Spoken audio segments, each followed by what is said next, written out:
Two former NFL coaches have now joined former Miami Dolphins head coach Brian Flores in his lawsuit alleging he faced racial discrimination within the league. Former Arizona Cardinals head coach Steve Wilks and Horton, a former defensive coordinator who is a head coach candidate for the Tennessee Titans, are now plaintiffs in Flores' class action lawsuit. Defendants include the NFL, the Dolphins, the Titans, the Cardinals, the Denver Broncos, the Houston Texans and 29 teams listed as John Doe.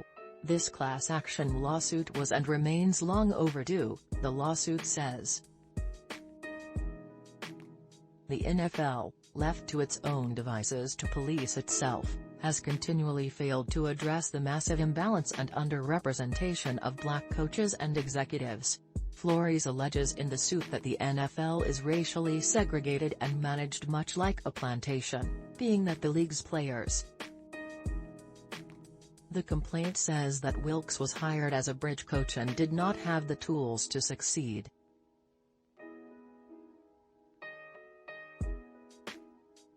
Wilks was fired after one season, after the Cardinals went 3-13, and replaced by a white coach, Kliff Kingsbury, who had no prior NFL coaching experience and had a consistent losing record coaching Texas Tech University, according to the lawsuit. Meanwhile, the complaint said, current Cardinals general manager Steve Keim was suspended after being charged with a DUI, but still kept his job. Wilks also alleges he is owed money from the remaining 3 years left on his contract. Horton was considered for the Titans head coach in 2016, but the team had already hired someone, the complaint says, and Horton was only granted an interview to comply with the league's Rooney Rule, an initiative established in 2003 in which at least 2 external minorities must be interviewed for.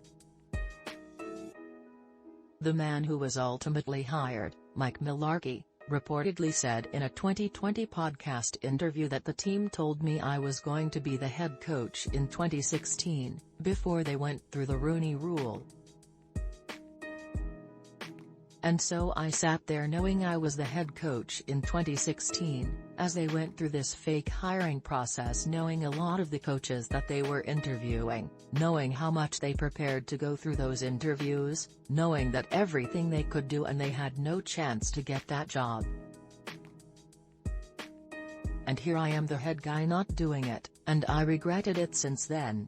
Flores, Wilks and Horton are seeking compensatory and punitive damages for all black head coaches, offensive and defensive coordinators and quarterback coaches, as well as general managers and black candidates for those positions.